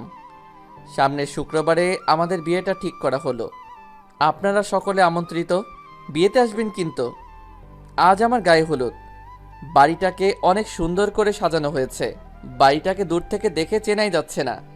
কোনে বাড়ি থেকে মেয়ের বোনেরা আমার জন্য হলুদ নিয়ে আসলো। ব্যাপারটা কি? মেয়ের বোনেরা হলুদ নিয়ে আসছে কেন? নিশ্চয়ই খারাপ কোনো মতলব আছে। দেখাই যাক না কি হয়। আমার হবু শালিকারা হলুদের বাটিটা নিয়ে আমার কাছে চলে আসলো। বউ যদি হবু হয় তাহলে শালিকারা হবু হবে না কেন? বাহ, কি বুদ্ধি আমার! এই জন্যই তো পরীক্ষায় এত কম নম্বর পাই। যাই হোক, শালিকারা আমার সামনে এসে দাঁড়ালো। তখন মেঘলা বলল, মেঘলা লামিয়ার একমাত্র ছোট বোন। দুলা ভাই, আপনার গাল দুটো দেন তো। কেন? গাল দিয়ে কি করবে? কিস করবে বুঝি? জি না, আপনার কিস খাওয়ার ইচ্ছে হয়, আপনি আপুর থেকে খায়েন। তাহলে কি করবে? এই হলুদ দিয়ে আপনার দুগালে একটু আদর করব। কি ব্যাপার, হলুদ এমন লাল দেখা যাচ্ছে কেন? কি হলো দুলা ভাই, দেব? কি আর করব, হাজার হলেও তো শালিকা বলে কথা, তার কথা কি আর ফেলতে পারি? আমার দু গাল মেঘলার দিকে এগিয়ে দিলাম। নিজের ইচ্ছা মতো সবাই আমার গালে হলুদ মেখে দিয়ে হাসতে হাসতে চলে গেল। ওরা যাওয়ার কিছু সময় পরই আমার গাল দিয়ে আগুন বেরোতে শুরু করলো। দু গাল ঝালে জ্বলে পড়ে যাচ্ছে, তার মানে হলুদের সাথে মরিচের গুঁড়া মেশানো ছিল। খাইছে আমারে। বলেই দিলাম এক দৌড়ে সোজা বাড়ির পাশে পুকুরটাতে নেমে পড়লাম। সেখানে অনেক সময় থাকার পর বাসায় এসে গোসল করলাম। বিকেলে আমার বন্ধু রাফিকে বললাম, দোস্ত, আমার একটা কাজ করতে পারবি? কি কাজ বল? 500 টাকার একটা এবং 1000 টাকার 3টা নোট হাতে দিয়ে বললাম, এই নে, কি করবে এত টাকা দিয়ে? এই টাকাগুলো বাজার থেকে ছাপিয়ে নিয়ে আয়। কেন বলতো? এত প্রশ্ন করিস কেন? যা বলছি তাই কর। রাফি টাকাগুলো ছাপাতে বাজারে চলে গেল। রাতে টাকাগুলো ছাপিয়ে নিয়ে এসে আমার হাতে দিল রাফি। তারপর রাফি আর আমি একসাথে শুয়ে পড়লাম। কিছু সময় পর আমি বললাম, রাফি, কাল একটা কাজ করবি? তোর কোন কাজটা আমি করিনি বলতো? কালকে ওরা যখন টাকা নেওয়ার জন্য গেটে আটকাইবে, তখন এই ছাপানো টাকাগুলো ওদের দিয়ে চলে আসবি। কি বলছিস ভাই? ওরা জানতে পারলে আমাকে হেভি মার দিবে। তোকে যা বলছি তাই করবি। আর এত ভয় পাচ্ছিস কেন? আমি তো আছি। সেটাই তো বড় ভয়। কি বললি তুই? কই কিছু না তো। আমি আবার কি বললাম? আচ্ছা, এখন ঘুমা, কাল তাড়াতাড়ি উঠতে হবে। তারপর দুজন একসাথে ঘুমিয়ে পড়লাম। আজ আমার বিয়ে। সেই কখন থেকে ফ্রেন্ডের সাথে মাইক্রোতে বসে আছি, এখনো পর্যন্ত আমার চাচাতো খালাতো ফুফাতো বোনদের আসার কোনো নামগন্ধই নেই। আসলে মেয়ে মানুষ এইরকমই, একবার সাজতে বসলে আর উঠতেই চায় না। আমার বিয়ের জন্য একটা বাস আর একটা মাইক্রো ঠিক করা হয়েছে। ওই তো ওরা সবাই চলে এসেছে। তারপর সবাই চললাম কনে বাড়িতে যাওয়ার উদ্দেশ্যে। মাইক্রোতে বেশ কিছু সময় অপেক্ষার পর আমরা বিয়ে বাড়িতে চলে আসলাম। বাহ, বাড়িটাকে বেশ সুন্দর করে সাজানো হয়েছে তো। বিয়ে বাড়ির গেটেই আমাদের সকলকে আটকে দেওয়া হলো। মিষ্টি আর শরবত খাওয়ানোর পর রাফি বলল, গেটটা এখন খুলে দিলে আমরা ভেতরে যেতে পারি। না না, আগে 5000 টাকা দিন, তারপর গেট খুলে দেওয়া হবে। ওমর খোদা, এত টাকা আমরা দিতে পারবো না, 1000 টাকা দেই। জি না, 1000 টাকা আমরা নেব না। তাহলে কম কত চান বলুন? ঠিক আছে, আপনারা 3000 টাকাই দেন। আচ্ছা, এই নেন 3000 টাকা। এর সাথে আপনাদের 500 টাকা বাড়িয়ে দিলাম। তারপর গেট খুলে দেওয়া হলো। সকলেই যে যার মতো করে ভেতরে ঢুকলো। আসার সময় আমি আর রাফি রাজ্যজয়ী একটি হাসি দিয়ে চলে আসলাম। আমার গালে মরিচের গুঁড়া দেওয়া। এবার দেখো কেমন লাগে। ওগুলো তো আসল টাকা না, ওগুলো ছিল বাজারে ছাপানো টাকা। রাতের বেলা দেখে বুঝতে পারিনি কি ঘোলটাই না খাওয়ালাম ওদের। যাই হোক, আমাকে নিয়ে বরের আসনে বসানো হলো। সবাই আমার সাথে যে যার মতো সেলফি তুলছে। মনে হচ্ছে মনে যেন আমি মানুষ না, আমি একটা পোষা বাঘ চিড়িয়াখানা থেকে এখানে চলে এসেছি। তাই সবাই যে যার ইচ্ছা মতো সেলফি তুলেই যাচ্ছে। এদিকে রাফি একা একা একটি টেবিলে বসে আছে আর বারবার শুধু মেঘলাকে বোকা বানানোর কথা ভাবছে আর মনে মনে হাসছে। এমন সময় মেঘলা রাগী লুক নিয়ে রাফির সামনে এসে দাঁড়ালো। মেঘলাকে দেখেই রাফি ভয় দাঁড়িয়ে পড়ল। এইটা কি? কেন টাকা? এইটা টাকা? আমারে বোকা বানানো? দাঁড়ান, দেখাইতেছি মজা। রাফির আর পাইকে কথাটা শেষ হওয়ার আগেই দিছে একটা দৌড়। মেঘলাও রাফির পিছন পিছন দৌড় দিল। রাফি দৌড়ে সিঁড়ি বেয়ে ছাদে উঠে পড়ল। মেঘলাও তার পিছন পিছন আসছে। হঠাৎ মেঘলা পা স্লিপ কেটে রাফির উপর পড়ে গেল। রাফি নিচে আর মেঘলা উপরে। দুজন দুজনের দিকে অপলক দৃষ্টিতে তাকিয়ে আছে। এরকম কিছু সময় থাকার পর রাফি বলল, এটা কি হলো? কি হলো? আপনি এভাবে আমার উপর পড়লেন কেন? আমার কি দোষ? পা স্লিপ কাটলো বলেই তো। মেয়ে তো নয়, যেন 3 মনের লবণের বস্তা। কি বললেন? আমি লবণের বস্তা? তা নয় তো কি। তবে রে। বলেই মেঘলা রাফিকে মারতে শুরু করলো। রাফি মেঘলার হাতটা টান দিল। হাতটা টান দিতেই মেঘলার ঠোঁট এসে রাফির ঠোঁটের উপর পড়ল। দুজনেই নীরব হয়ে আছে। কিছু সময় পর মেঘলা রাফির উপর থেকে উঠে মিষ্টি মিষ্টি হাসতে হাসতে চলে গেল। রাফি মেঘলার দিকে অপলক দৃষ্টিতে তাকিয়ে আছে আর ওর চলে যাওয়া দেখছে। মেঘলা চলে যাওয়ার পর রাফি তার পকেটে হাত দিতেই হা হয়ে গেল। রাফি পকেটে হাত দিয়ে দেখল ওর মানিব্যাগ নেই। ওর আর বুঝতে বাকি রইল না এই কাজটা কে করেছে। তাই তো বলি, মেয়েটা যাওয়ার সময় এমন মিষ্টি হাসি দিয়ে চলে গেল কেন? ওই শালা শাকিলের জন্য আমার মানিব্যাগে থাকা 5,000 টাকা হারিয়ে গেল। আল্লাহ, তুমি আমার উপরে উঠায় আনাও। এদিকে আমি একা একা বরের আসনে বসে আছি আর ওই দূরে আমার হবু বউয়ের দিকে তাকিয়ে আছি। এমন সময় রাফি এসে আমার সামনে বসলো। কিরে রাফি, এতক্ষণ কোথায় ছিলি? ভাই, তুই তো আমারে পুরাই বাঁশ খাইয়ে দিছস। কেন রে, আমি আবার কি করলাম? কি করিসনি তাই বল। তোর ওই নকল টাকার জন্য মেঘলা আমার পকেট মেরেছে। কিভাবে? রাফি আমাকে সব ঘটনা খুলে বলল। তাই নাকি? 3,000 টাকার জন্য আমার মানিব্যাগে থাকা 5,000 টাকা মেরে দিয়েছে। ভালো তো। দাঁড়া, তোর হাসা বের করছি। তোর ফোনটা দে তো। কেন রে, ফোন দিয়ে কি করবি? মেঘলার থেকে টাকা ফেরত চাইবি নাকি? তোকে দিতে বলছি দে। আমি আমার ফোনটা বের করে রাফির হাতে দিলাম। কিছুক্ষণ চাপার পর রাফি ফোনটা আমার হাতে দিয়ে চলে গেল। আহ, মেঘলার কি বুদ্ধি! শেষ পর্যন্ত এভাবে নিজের টাকা আদায় করে নিল। যাক, একদিক থেকে ভালোই হয়েছে, আমার টাকাটা তো বেঁচে গিয়েছে। যা গিয়েছে সব রাফির গিয়েছে। কিছু সময় পর আমার ফোনে বিকাশ থেকে একটা মেসেজ আসলো, ইওর অ্যাকাউন্ট হ্যাজ বিন 15,000 টাকা। হাই হাই, আমার বিকাশে আর মাত্র 15,000 টাকা আছে কেন? কালকে তো দেখলাম 20,000 টাকা। তার মানে রাফি আমার থেকে 5,000 টাকা ওর বিকাশে মেরে দিয়েছে। রাফি আমার বিকাশের পাসওয়ার্ড পূর্বে থেকে জানতো, তাই ওর টাকা ওয়েট করতে কোনো সমস্যা হয়নি। তাই তো বলি, রাফি আমার ফোন নিয়ে এতক্ষণ চাপতেছিল কেন? এবার আমি কি করি? সব টাকা শেষ পর্যন্ত আমার থেকে চলে গেল। আল্লাহ রে আল্লাহ, আমার মাইরা হালা, আমার 5,000 টাকাই জলে চলে গেল। তারপর আমাদের বিয়েটা সম্পূর্ণ হয়ে গেল। আমরা বউ নিয়ে বাসায় চলে আসলাম। বাসায় এসে বউকে বাসর ঘরে রেখে এসে বন্ধুদের সাথে বসে আড্ডা দিতেছি। বন্ধুদের সাথে আড্ডা দিতে দিতে অনেকটা সময় পেরিয়ে গেল। এদিকে আমার বন্ধুরা আমাকে ছাড়ছেই না। বাসর ঘরে কখন থেকে বউ আমার জন্য অপেক্ষা করছে আর এরা তো বুঝতেই চাচ্ছে না। আমি আমার বন্ধুদের বললাম, দোস্ত তোরা থাক, আমাকে এখন রুমে যেতে হবে। কেন রে, এত তাড়া কেন? বাসর ঘরে তোদের ভাবি আমার জন্য অপেক্ষা করছে। ভাবির কাছ থেকে আর দূরে থাকতে মন চাইতেছে না না? আচ্ছা যা, তবে বাসর ঘরে বিড়ালটা ঠিক মতো মারিস। তারপর আমি আমার বন্ধুদের কাছে থেকে আমার রুমে চলে আসলাম। রুমের দরজার সামনে দাঁড়াতেই চোখ পড়ল আমার চাচাতো মামাতো খালাতো বোনদের উপর। দেখি ওরা লামিয়ার সাথে বসে আড্ডা দিচ্ছে। আমি রুমের ভিতরে ঢুকতেই ওরা সকলেই রুম থেকে বেরিয়ে আসলো। বেরিয়ে আসার সময় আমার মামাতো বোন মায়া বলল, তোর সাথে এখানে আমি থাকতাম, কিন্তু কিছু স্বপ্ন স্বপ্নই থেকে যায়, তা কখনো বাস্তবে রূপ নিতে পারে না। ভালো থাকিস তোরা, লামিয়ারে কখনো কষ্ট দিস না। কথাটা বলেই মায়া রুম থেকে বেরিয়ে গেল। তখন আমার খালাতো বোন তানজিলা বলল, ভাইয়া, বিড়ালটা একটু জোরে মারিস কিন্তু। বলেই সবাই হাসতে হাসতে বেরিয়ে গেল। আমি রুমের দরজা আটকে দিয়ে লামিয়ার সামনে গিয়ে দাঁড়ালাম। লামিয়ার সামনে গিয়ে দাঁড়িয়ে ওর ওই গোলাপি ঠোঁট দুইটার দিকে তাকালাম।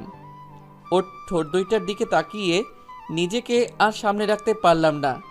আমি লামিয়ার দিকে হাত বাড়াতেই লামিয়া বলল, আমাকে একদম স্পর্শ করার চেষ্টা করবেন না। কিন্তু কেন? আমি তো এখন তোমার স্বামী। ধর্ষক কখনো কারো স্বামী হতে পারে না। তাহলে আমাকে বিয়ে করেছো কেন? আপনার পাপের শাস্তি দেওয়ার জন্য। আপনি কখনো আমার থেকে স্ত্রীর অধিকার পাবেন না। লামিয়া তো সত্যি কথাই বলেছে। আমি তো একজন ধর্ষক, আর ধর্ষকের কখনো কারো স্বামী হওয়ার কোনো অধিকার নেই? ধর্ষকরা হলো সমাজের সবচেয়ে নিকৃষ্ট ব্যক্তি, যাদের সমাজের কেউই পছন্দ করে না। আমি মাথা নিচু করে ঘুমানোর জন্য বিছানার দিকে পা বাড়ালাম। তখন লামিয়া বলল, আমি আপনার সাথে এক বিছানায় ঘুমাতে পারবো না। তাহলে এখন কি করব? আপনি নিচে ঘুমাবেন নাকি আমি নিচে ঘুমাবো? আপনাকে নিচে ঘুমাতে হবে না, আমি নিচে ঘুমাইতেছি। কথাটা বলেই আমি একটা চাদর আর একটা বালিশ নিয়ে নিচে বিছানা করে শুয়ে পড়লাম। একে তো শীতের রাত, তার উপর নিচে শুয়ে আছি। বুঝতেই তো পারছেন এখন আমি কি অবস্থায় আছি।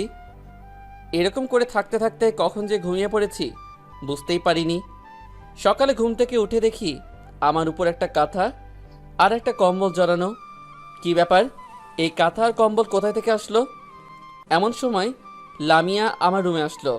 রাতে শীতে আপনি শিউরে উঠেছিলেন, তাই ওগুলো আমি আপনার উপর দিয়েছি। লামিয়াকে দেখতে এখন অনেক সুন্দর লাগছে। ওর এই এলোমেলো চুলগুলোতে হাত বুলিয়ে দিতে খুব ইচ্ছে করছে, কিন্তু কী বা করব, ইচ্ছা থাকলে উপায় নেই। আমি অপলক দৃষ্টিতে লামিয়ার দিকে তাকিয়ে আছি। তখন লামিয়া বলল, এমন করে কি দেখছেন? তাড়াতাড়ি উঠে ফ্রেশ হয়ে খেতে আসেন। তুমি যাও, আমি আসতেছি।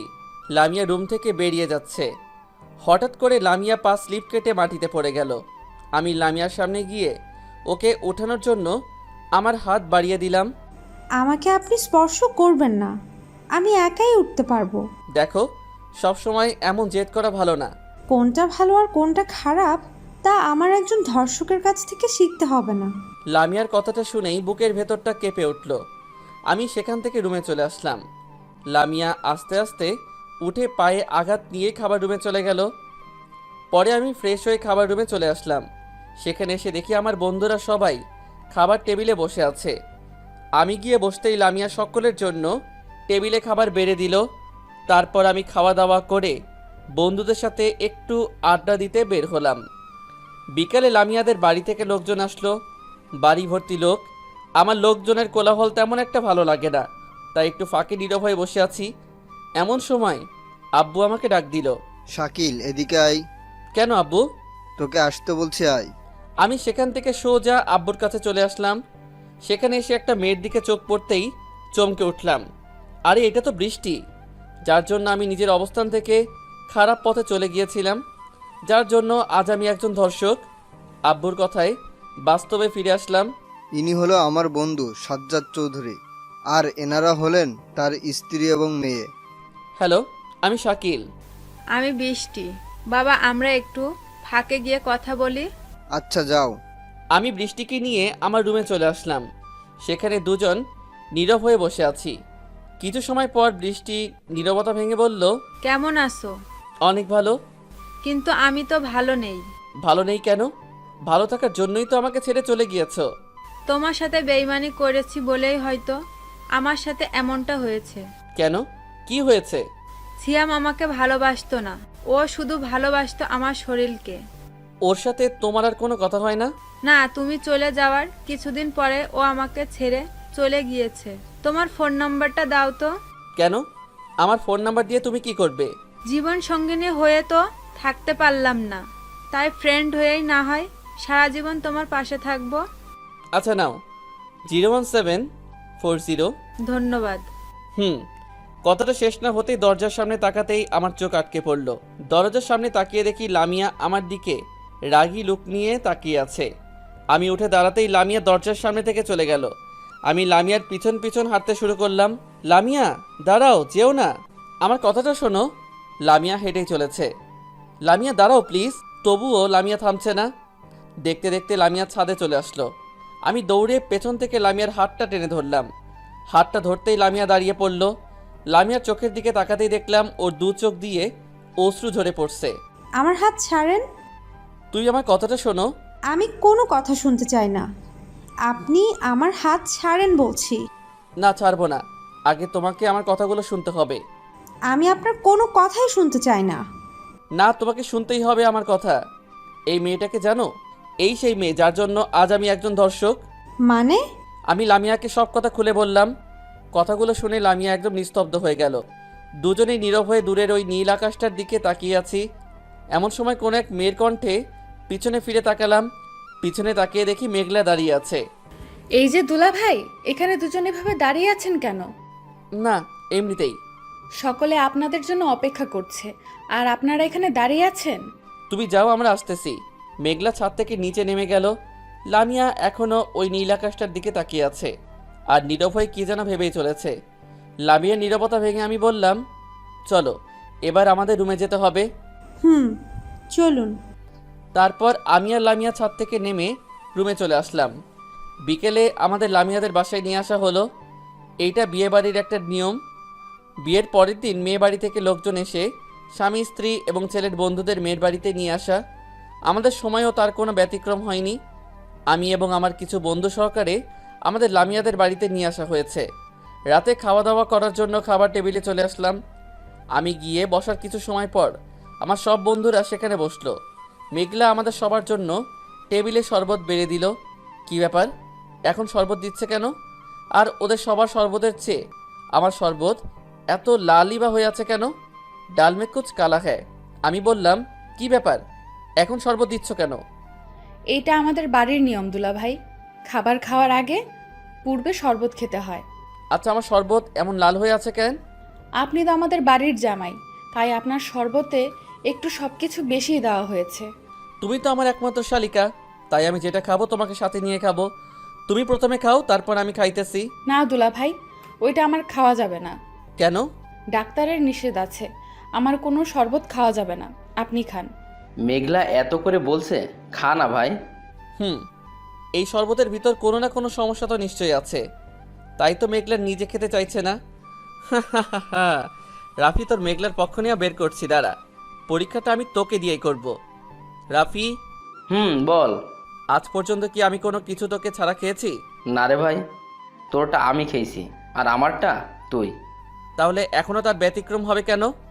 না দুলা ভাই, এইটা শুধু আপনার জন্য। আর তাছাড়া ওনার তো শরবত আছেই, উনি ওইটা খাবে। না, এই শরবতটা আমরা দুজনই ভাগাভাগি করে খাবো। তুই যখন এত করে বলছিস, দেখাই। রাফির শরবতের গ্লাসটা আমার হাতে আর আমার শরবতের গ্লাসটা রাফির হাতে দিলাম। গ্লাসটা রাফির হাতে দিতেই মেঘলার মুখটা চুপসে গেল। আমি একটু একটু করে শরবত খাচ্ছি আর রাফির দিকে তাকিয়ে আছি। আল্লাহ জানে রাফির আজকে কী অবস্থা হবে। রাফি এক নিঃশ্বাসে সব শরবত খেয়ে ফেলল। তার কিছু সময় পরই রাফির মুখ দিয়ে আগুন বেরোতে শুরু করব। রাফির এমন অবস্থা দেখে আমার মুখ থেকে শরবত পড়ে আমার জামাতে লাগলো। আমি আগেই বুঝতে পেরেছিলাম শরবতের ভিতর কোনো না কোনো সমস্যা তো নিশ্চয়ই আছে। আসলে শরবতের সাথে শুকনা মরিচের গুঁড়া মেশানো ছিল, তাই তো রাফির মুখ এমন আগুনের মতো দাদা করে জ্বলছে। যাক, একদিক দিয়ে ভালোই হয়েছে, আমি তো বেঁচে গিয়েছি। এদিকে রাফি ওয়াশরুমের দিকে দিছে একটা দৌড়। রাফি এক দৌড়ে সোজা ওয়াশরুমে চলে গেল। আমার সব বন্ধুরা রাফির অবস্থা দেখে হাসতে শুরু করলো। এমন সময় লামিয়া খাবার রুমে আসলো। লামিয়াকে দেখে মেঘলা খাবার রুম থেকে দৌড়ে পালিয়ে গেল। কিছু সময় পর রাফি ওয়াশরুম থেকে বেরিয়ে আসলো। লামিয়া আমাদের সবার জন্য টেবিলে খাবার বেড়ে দিল। সবাই খাওয়া দাওয়া করে রুমে চলে গেল। আমিও আমার রুমে চলে আসলাম। রুমে এসে দেখি মেঘলা আমাদের বিছানাটা গুছিয়ে দিচ্ছে। আমি রুমের ভিতরে ঢুকতেই মেঘলা বলল, দুলা ভাই, আপনার ওই ড্রেসটা চেঞ্জ করে এইটা পরে নেন। ওই শরবতটা পরে নষ্ট হয়ে গিয়েছে। তুমি যাও, আমি পড়তেছি। আচ্ছা। মেঘলা শোনো। কি কিছু বলবেন? এই নাও 1000 টাকা। এই টাকা আমাকে দিচ্ছেন কেন? আমার বন্ধুদের বিছানায় চুলকানির ওষুধ মিশিয়ে দেবে। এটা কি বলছেন দুলা ভাই? যা বলছি তাই করো, টাকা লাগলে আরও দেব। না দুলা ভাই, আর লাগবে না, এতেই হয়ে যাবে। মেঘলা হাসতে হাসতে আমার রুম থেকে বেরিয়ে গেল।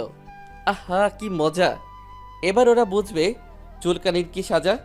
মেঘলা যাওয়ার পর আমি ড্রেসটা চেঞ্জ করে নিলাম। ড্রেস চেঞ্জ করার কিছু সময় পরই শরীরের ভিতর চুলকানি অনুভব করলাম। তার মানে মেঘলা আমার জামার ভিতর চুলকানির ওষুধ মিশিয়ে দিয়েছে। ওহ, কি চুলকানি! চুলকানির জন্য শরীর একদম জ্বলে পড়ে যাচ্ছে। ড্রেস চেঞ্জ করার কিছু সময় পরই শরীরের ভিতর চুলকানি অনুভব করলাম।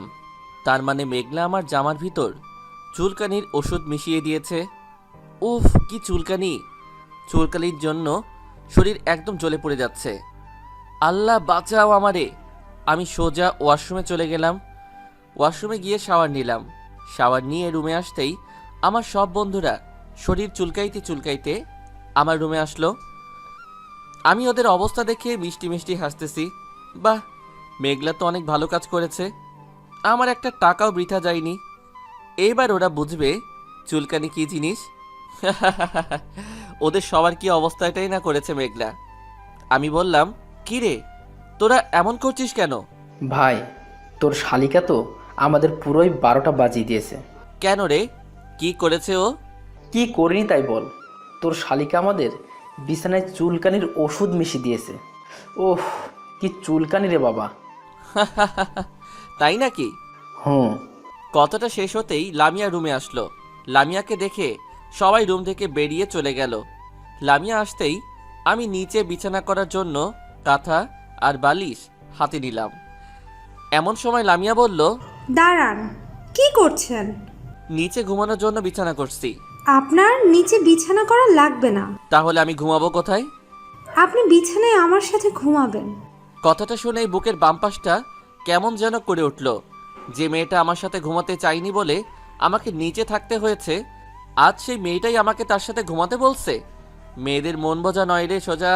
আমি অবাক দৃষ্টিতে লামিয়ার দিকে তাকিয়ে আছি। এই যে, এইভাবে কি দেখছেন? না, কিছু না। এই শীতের রাতে আপনাকে আর কষ্ট করে নিচে ঘুমাতে হবে না। আপনি এখন থেকে আমার সাথেই ঘুমাবেন। লামিয়ার কথাগুলো শুনে আমার দু চোখে অশ্রু চলে আসলো। তবে এইটা কষ্টের অশ্রু না, এইটা হলো আনন্দের অশ্রু। আমি বিছানায় এসে শুয়ে পড়লাম। তার কিছু সময় পরই লামিয়া এসে আমার পাশে শুয়ে পড়ল। মানুষ বড়ই অদ্ভুত, কখন যে কে কার আপন হয় আর কখন যে কে কার পর হয়ে ওঠে তা বোঝা বড় কঠিন। দেখতে দেখতে লামিয়া ঘুমিয়ে পড়ল। আমি অপলক দৃষ্টিতে তাকিয়ে আছি লামিয়ার দিকে। ঘুমের ঘোরে লামিয়ার ওই মায়াবী মুখটা দেখতে অনেক সুন্দর লাগছে। লামিয়ার মুখের দিকে তাকিয়ে থাকতে থাকতে কখন যে ঘুমিয়ে পড়েছি বুঝতেই পারিনি। সকালে সূর্যের রশ্মি চোখে পড়ায় ঘুমটা ভেঙে গেল। ঘুমটা ভাঙতেই আমার পাশে তাকিয়ে দেখি লামিয়া আমার পাশে নেই। এদিক ওদিক তাকিয়ে দেখি লামিয়া রুমের ভিতরও নেই। কি ব্যাপার, লামিয়া এত সকালে কোথায় গেল? মনমরা হয়ে দরজার সামনে তাকাতেই আমার মুখে হাসি ফুটে উঠল। দরজার সামনে তাকিয়ে দেখি লামিয়া গোসল করে আসছে।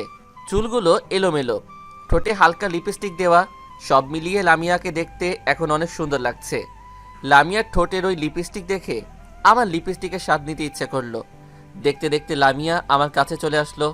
আমি লামিয়ার দিকে এক দৃষ্টিতে তাকিয়ে আছি।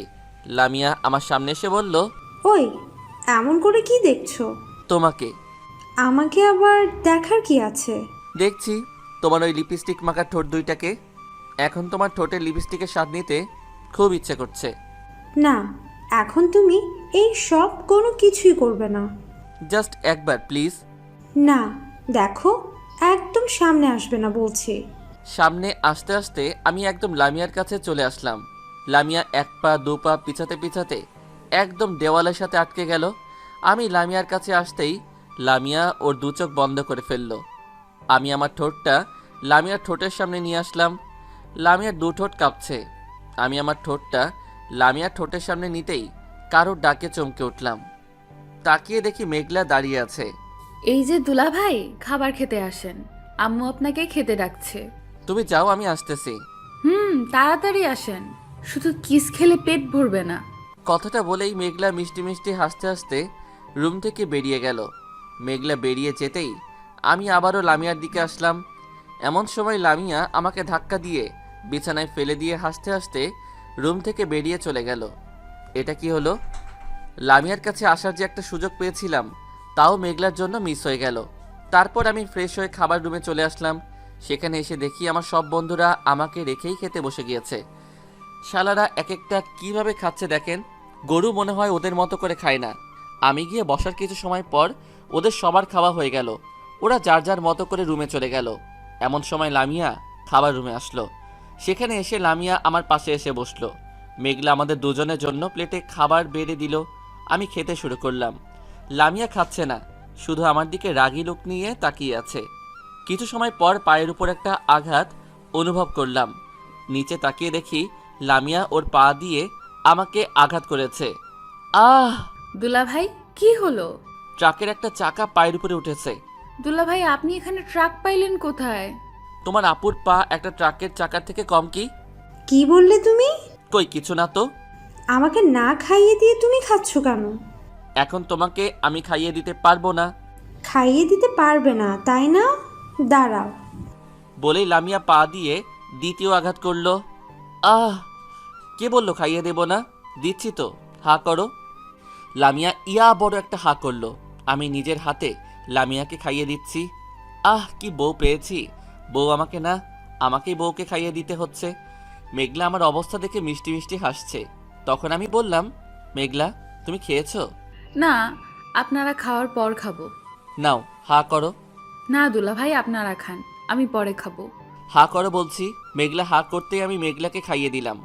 আহা, কি শান্তি! দুই সাইডে দুই বউকে খাইয়ে দিচ্ছি। এরকম কিছু সময় পর মেঘলা বলল, দুলা ভাই আপনি হা করেন তো, কেন? আপনাকে আমি একটু খাইয়ে দেই। আচ্ছা দাও। মেঘলা আমার প্লেট থেকে খাবার নিয়ে আমার মুখে তুলে দিল। একটু খাওয়ার পরই মুখের ভিতর ঝাল অনুভব করলাম। আমার প্লেটের দিকে তাকিয়ে দেখি আমার প্লেটে রাখা কাঁচা মরিচটা নেই। তার মানে মেঘলা আমার খাবারের সাথে মরিচটা মিশিয়ে দিয়েছে। মুখটা খুললেই মনে হচ্ছে আমার সমস্ত মুখ দিয়ে আগুন বেরোতে শুরু করবে। এরকম অবস্থায় লামিয়ার ওই মায়াবী মুখটার দিকে তাকাতেই আমার সমস্ত ঝাল হজম হয়ে গেল। তারপর আমি ওদের দুজনকে খাইয়ে দিয়ে এসে রুমে চলে আসলাম। বিকেলে বউকে নিয়ে লামিয়াদের বাড়ি থেকে আমাদের বাড়িতে চলে আসতেছি। এমন সময় মেঘলা আমাকে ডাক দিল। মেঘলা আমাকে ডাক দিতেই আমি পেছনে ফিরে তাকালাম। এই যে দুলা ভাই শুনছেন, বলো। আপনার বন্ধু রাফির ফোন নাম্বারটা একটু দেন তো। কেন? এমনি দেন না প্লিজ। আচ্ছা নাও, 017249046। ধন্যবাদ।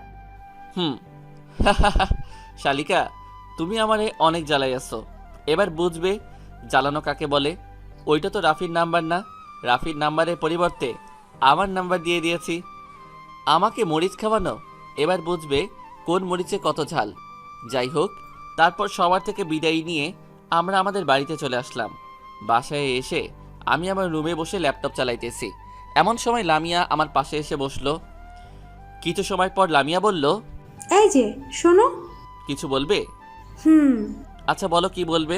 চলো না একটু ছাদ থেকে ঘুরে আসি। তুমি যাও, আমি যাব না। চলো না প্লিজ প্লিজ প্লিজ। আচ্ছা চলো। তারপর আমি লামিয়াকে নিয়ে ছাদে যাওয়ার উদ্দেশ্যে রওনা হলাম। ছাদে সিঁড়ির সামনে আসতেই লামিয়া দাঁড়িয়ে পড়ল। আমি সিঁড়ি বেয়ে উপরে উঠতে পারবো না। তাহলে আমি কি করব? আমাকে কোলে তুলে নিয়ে উপরে নিয়ে যাও। আমি পারবো না। আর তাছাড়া অন্যরা দেখলে কি বলবে? তুমি আমাকে কোলে তুলে নেবে না, তাই তো? হুম। আচ্ছা যাও, নিতে হবে না। আমাকে কোলে তুলে নেবে কেন? আমি তোমার কে হই? আমি তো তোমার কেউ হই না। ওই বৃষ্টি তো তোমার সব। ওই চুপ, আর কখনো এইসব কথা বলবে না। তারপর আমি লামিয়াকে কোলে তুলে নিয়ে ছাদে চলে আসলাম। ছাদে এসে বেশ কিছু সময় দুজন একসাথে কাটানোর পর রুমে আসার জন্য রওনা হলাম। হঠাৎ করে লামিয়া পা স্লিপ কেটে সিঁড়ির উপর পড়ে গেল। সিঁড়ির উপর পড়ার ফলে লামিয়া পায়ে আঘাত পেল। আমি লামিয়াকে কোলে তুলে নিয়ে এসে রুমে চলে আসলাম। রুমে আসতেই লামিয়া আমার থেকে নেমে দৌড়ে চলে গেল। কি ব্যাপার, লামিয়ার তো পায়ে ব্যথা, তাহলে এমন দৌড়ে পালিয়ে গেল কেন? তার মানে লামিয়া আমার কোলে ওঠার জন্য এই অভিনয়টা করেছে। কি পাজি মেয়ে রে বাবা। রাতে খাওয়া দাওয়া করে রুমে এসে শুয়ে পড়লাম। এমন সময় আমার ফোনে মেঘলার নাম্বার থেকে ফোন আসলো। পাখি চালে আটকাইছে। আমি ফোনটা রিসিভ করলাম। আসসালামু আলাইকুম। ওয়ালাইকুম আসসালাম। কে বলছেন? রাফি ভাইয়া, আমাকে চিনতে পারছেন না? আমি মেঘলা। ও তুমি? তা কি মনে করে ফোন করলে এখন? আপনাকে খুব মিস করছিলাম, তাই ফোনটা করলাম। তাই বুঝি। কি করেন এখন? এই তো শুয়ে আছি। তুমি কি করো? আমিও শুয়ে আছি। এরকম আরো কিছু সময় কথা বলার পর ফোনটা রেখে দিলাম। ফোনটা রেখে দেওয়ার পরপরই লামিয়া রুমে চলে আসলো। লামিয়া রুমে এসে সোজা আমার পাশে শুয়ে পড়লো। তারপর আমরা দুজন একসাথে ঘুমিয়ে পড়লাম। সকালে ঘুম থেকে উঠে দেখি লামিয়া আমার বুকের উপর শুয়ে আছে। আমি কোনো কিছুই বলছি না, শুধু লামিয়ার ওই মায়াবী মুখটার দিকে তাকিয়ে আছি। এমন সময় লামিয়া ঘুম থেকে উঠে পড়ল। ওই এইভাবে তাকিয়ে আছো কেন? তোমার ওই মায়াবী মুখটাকে দেখছি। এভাবে দেখবে না, আমার খুব লজ্জা করে। তো কিভাবে দেখব? জানি না। তোমার ওই গোলাপি ঠোঁট দুটাকে চুষে খেতে খুব ইচ্ছা করছে। না এখন না প্লিজ। এখন আমি তোমার কোনো বাধাই মানব না। কথাটা বলেই আমি আমার ঠোঁট দুইটা লামিয়ার ঠোঁটের সামনে নিয়ে আসলাম। আমি যত লামিয়ার কাছে আসছি, লামিয়া তত জোরে জোরে নিঃশ্বাস ফেলছে। আমার ঠোঁট দুইটা লামিয়ার ঠোঁটের সাথে লাগাতেই লামিয়ার নিঃশ্বাস আরও দ্বিগুণ বেড়ে গেল। আমি আমার ঠোঁট দুইটা লামিয়ার ঠোঁটের সামনে নিয়ে আসলাম। আমি যত লামিয়ার কাছে আসছি, লামিয়া তত জোরে জোরে নিঃশ্বাস ফেলছে। আমার ঠোঁট দুইটা লামিয়ার ঠোঁটের সাথে লাগাতেই লামিয়ার নিঃশ্বাস আরও দ্বিগুণ বেড়ে গেল। আমি আলতো করে লামিয়ার কোমরে হাত রাখলাম। কোমরে হাত রাখতেই লামিয়া শিউরিয়ে উঠল। এমন সময় দরজায় কারো আঘাত করার শব্দ শুনতে পেলাম। লামিয়া গিয়ে দরজাটা খুলতেই দেখি আম্মু দাঁড়িয়ে আছে। বৌমা, এখনো তোমরা ঘুম থেকে ওঠোনি? এই তো উঠতেছি আম্মু। তোমরা তাড়াতাড়ি ফ্রেশ হয়ে খেতে আসো। আচ্ছা। আম্মু রুম থেকে বেরিয়ে যেতেই লামিয়া সোজা ওয়াশরুমে চলে গেল।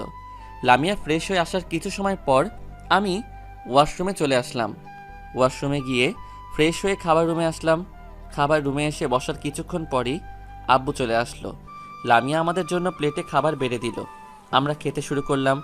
কিছু সময় পর আব্বু বলল, শাকিল, আজকে বৌমাকে নিয়ে একটু শপিংয়ে নিয়ে যাস তো। কেন আব্বু? কেন মানে? বৌমার জন্য কেনাকাটা করতে যাবি? আমি পারবো না। কেন পারবি না? আব্বু, আমার এসব শপিং টপিং ভালো লাগে না। আমি তোকে যেতে বলেছি, তুই যাবি ব্যাস। আর এই নে টাকা।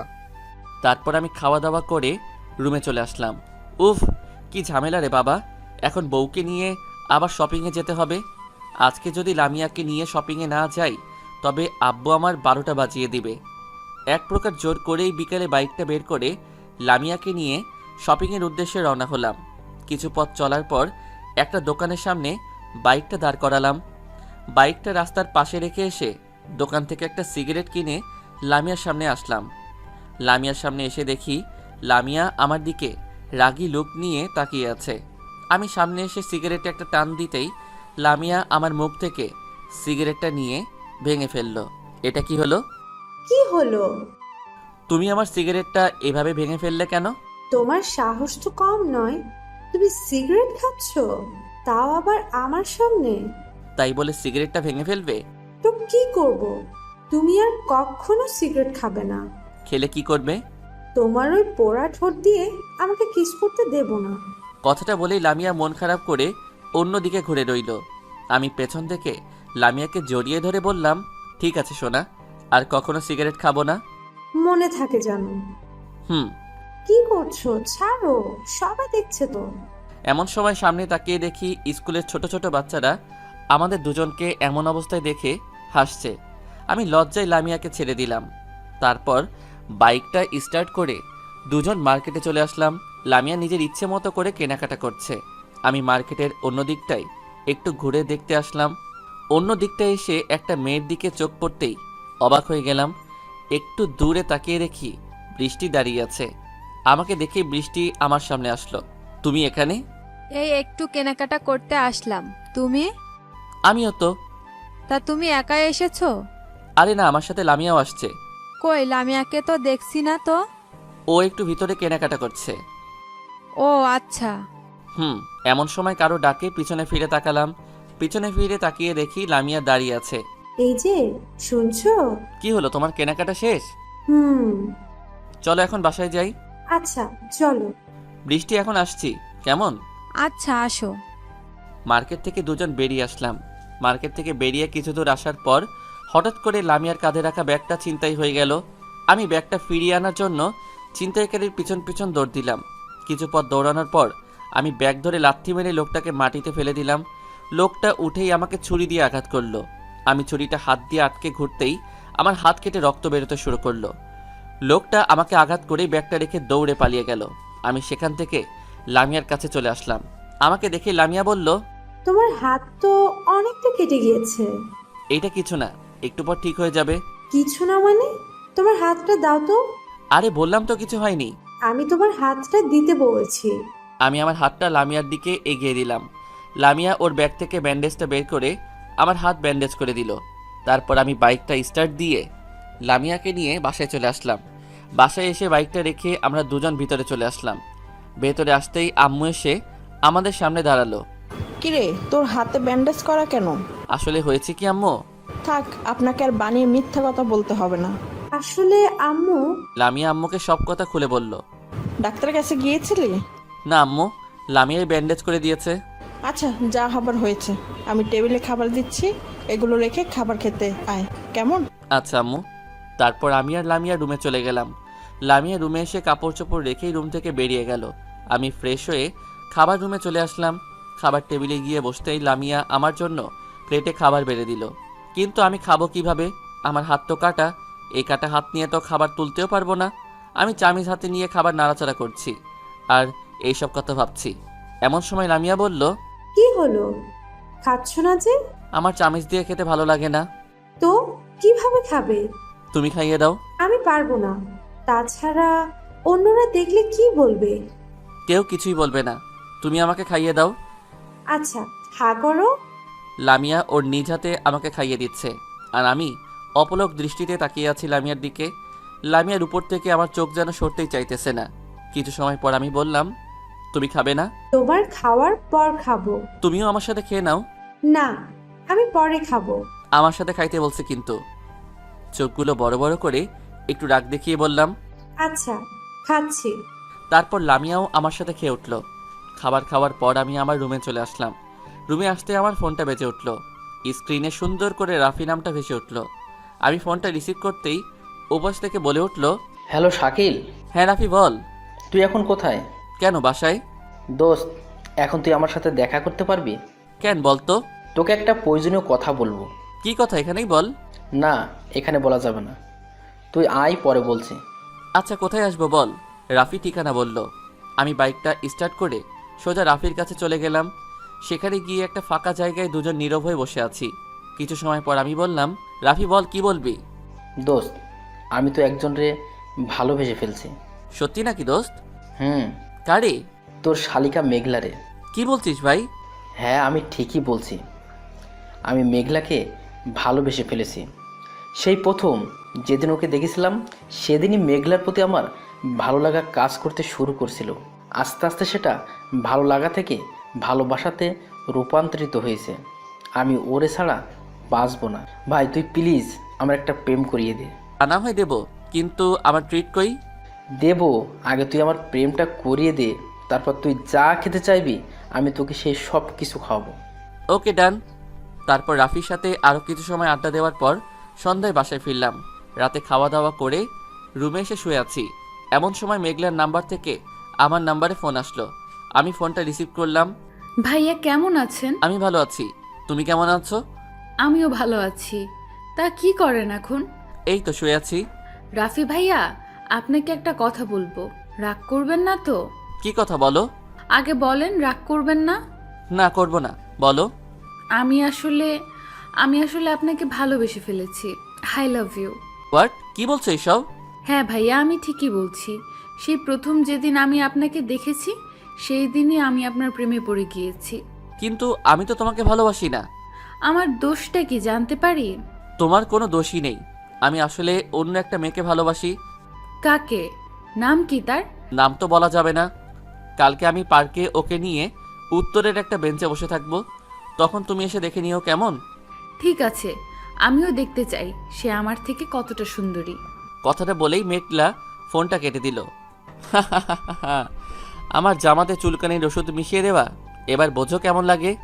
মেঘলা, তুমি শের হলে আমি শোয়া শের। এর কিছু সময় পরই লামিয়া রুমে চলে আসলো। লামিয়া রুমে এসে সোজা আমার পাশে শুয়ে পড়ল। লামিয়া এত সুন্দর করে ঠোঁটে লিপস্টিক দিয়ে রাখে যে আমার শুধু লামিয়ার ঠোঁটের লিপস্টিকের স্বাদ নিতে ইচ্ছে করে। লামিয়ার লিপস্টিকের স্বাদ নিতে আমি আমার ঠোঁট দুইটা লামিয়ার ঠোঁটের সামনে নিয়ে আসলাম। আমার ঠোঁট দুইটা লামিয়ার ঠোঁটের সামনে নিয়ে আসতেই লামিয়া ওর হাতটা আমার মুখের উপর রেখে বাধা সৃষ্টি করলো। আমি লামিয়ার হাতটা সরিয়ে দিয়ে ওর ঠোঁটের সাথে আমার ঠোঁট লাগিয়ে কিস করতে শুরু করলাম। লামিয়া কেমন যেন উন্মুক্ত হয়ে গেল। তারপর আমি লামিয়ার বুকের উপর থেকে ওর ওড়নাটা সরিয়ে ফেললাম। ওড়নাটা সরাতেই লামিয়া আমাকে শক্ত করে জড়িয়ে ধরল। আমিও লামিয়াকে আমার বুকের মাঝে জড়িয়ে নিলাম। তারপর কি হলো তা আপনাদের না জানলেও চলবে। সকালে কারো চুলের পানি চোখে পড়ায় ঘুমটা ভেঙে গেল। চোখটা খুলে সামনে তাকিয়ে দেখি লামিয়া এইমাত্র গোসল করে এসেছে। লামিয়াকে দেখতে এখন অনেক মায়াবী লাগছে। আমার সামনে দাঁড়িয়ে ওর এই ভেজা চুলগুলোর পানি আমার চোখের উপর দিচ্ছে আর মিষ্টি মিষ্টি হাসছে।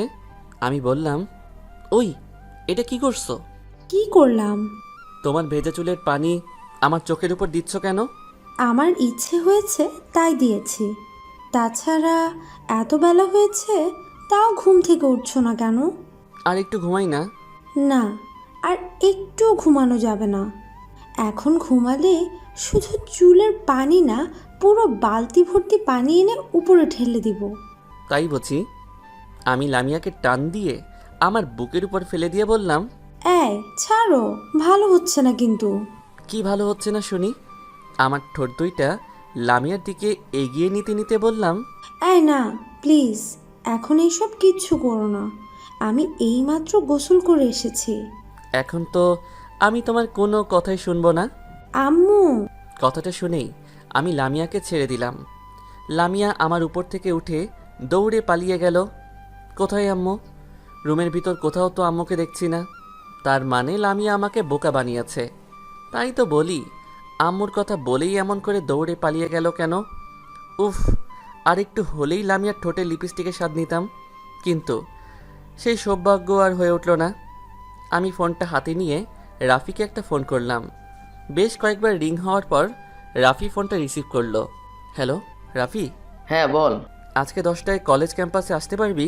কেন বলতো? আসতে বলছি, আসবি। আচ্ছা। আমি ফোনটা রেখে দিলাম। তারপর বিছানা থেকে উঠে ফ্রেশ হয়ে খাওয়া দাওয়া করে বাইকটা নিয়ে সোজা কলেজ ক্যাম্পাসে চলে আসলাম। কলেজ ক্যাম্পাসে এসে দেখি রাফি ক্যাম্পাসের বটগাছটার নিচে বসে আছে।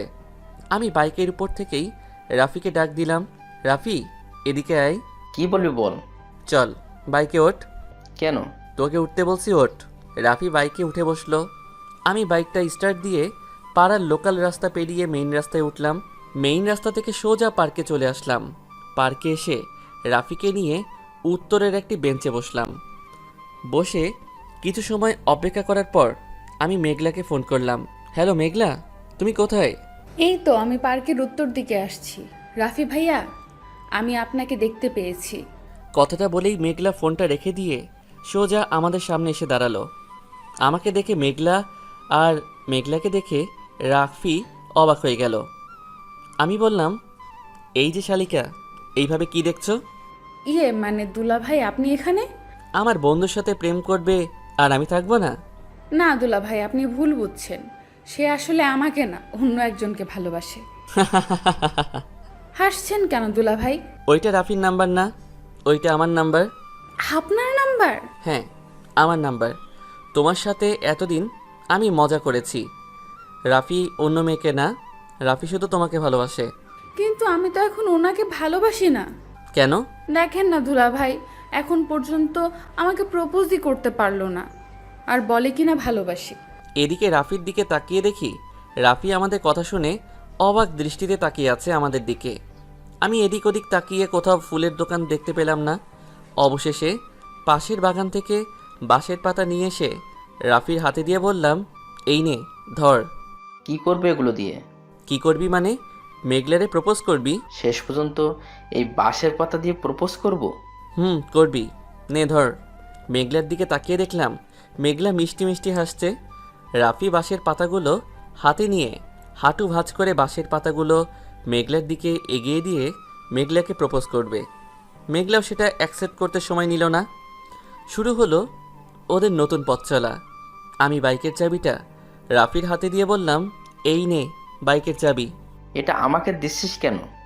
আজ সারাদিন বাইকটা তোর, তোর যেখানে ইচ্ছা সেখানে মেঘলাকে নিয়ে যাস। দোস্ত, তোকে কি বলে যে ধন্যবাদ দেব? আরে এখানে ধন্যবাদ দেওয়ার কি আছে? এইটা তোর ফ্রেন্ড হিসেবে তো আমার দায়িত্ব ছিল। আচ্ছা আমি এখন আসি তাহলে। তারপর পার্ক থেকে বেরিয়ে মেইন রাস্তায় চলে আসলাম। কিন্তু এ কি, রাস্তায় তো একটা রিক্সাও দেখছি না। এখন কি আমাকে হেঁটেই বাসায় যেতে হবে? এতটা পথ হেঁটে গেলে তো আমার পায়ের 12টা বেজে যাবে। অবশেষে একটা রিক্সা দেখতে পেলাম। এই যে মামা, যাবেন? কোথায় যাবেন? আমি ঠিকানা বললাম। যাব, তবে 10টা টাকা বাড়াইয়ে দিয়েন। আচ্ছা চলেন। আমি রিকশাতে উঠে বসলাম। রিকশাতে উঠে বসতেই কোনো এক মেয়ের কথায় পেছনে ফিরে তাকালাম। পিছনে ফিরে তাকিয়ে দেখি বৃষ্টি দৌড়ে রিকশার দিকে আসছে। এই যে মামা, আমিও যাব। বৃষ্টি, তুমি? হ্যাঁ আমি তোমার সাথে এক রিকশায় গেলে তোমার কোনো সমস্যা হবে? আরে না, আমার কি সমস্যা হবে, ওঠো। তা এখন কোথায় গিয়েছিলে? এই পাশে একটা কাজ ছিল, সেখানে। বৃষ্টি রিকশাতে উঠে বসলো। রিকশা তার আপন গতিতে চলছে। একটুখানি ছুটে চলা, আবার একটুখানি জ্যামে আটকে থাকা, সব মিলিয়ে ভালোই লাগছিল। আমরা দুজন নীরব হয়ে বসে আছি, কেউ কোনো কথাই বলছি না। দেখতে দেখতে আমার বাসা চলে আসলো। আমি রিকশা থেকে নেমে আমার এবং বৃষ্টির দুজনেরই ভাড়া দিয়ে চলে আসলাম। বৃষ্টি আমাকে ভাড়া দিতে দিচ্ছিল না, তবুও এক প্রকার জোর করে ভাড়াটা দিয়ে চলে আসলাম।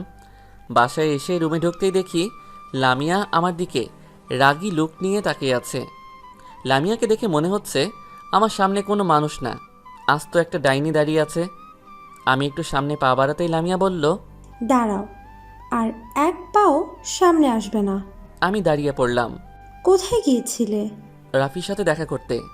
রাফির সাথে দেখা করতে গিয়েছিলে নাকি বৃষ্টির সাথে? কোনটা? বৃষ্টির সাথে আমার রাস্তা দেখা হয়েছে।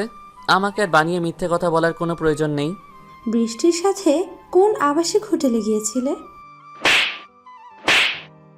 কথাটা শুনেই আমার মাথা গরম হয়ে গেল। রাগের বশে কষি একটা থাপ্পড় মারলাম লামিয়ার গালে। জানি না কিভাবে আচমকাই লামিয়ার উপর হাত উঠে গেল। মারো, আরও মারো, থেমে গেলে কেন? মারতে মারতে একদম শেষ করে ফেলো। তোমার মতো একজন ধর্ষকের স্ত্রী হয়ে বেঁচে থাকার থেকে মরে যাওয়া অনেক ভালো।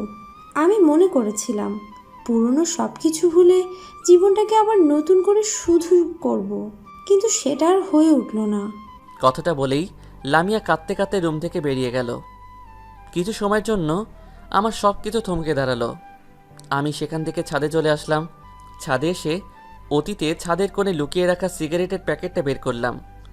সিগারেটের প্যাকেট থেকে টানা 4টা সিগারেট একসাথে ধরিয়ে টানতে শুরু করলাম। সিগারেটের ধোঁয়া উড়াচ্ছি আর নিজের কষ্টগুলোকে বাষ্প করে উড়িয়ে দিচ্ছি। এরকম করতে করতে টানা 1 প্যাকেট সিগারেট শেষ করে ফেললাম।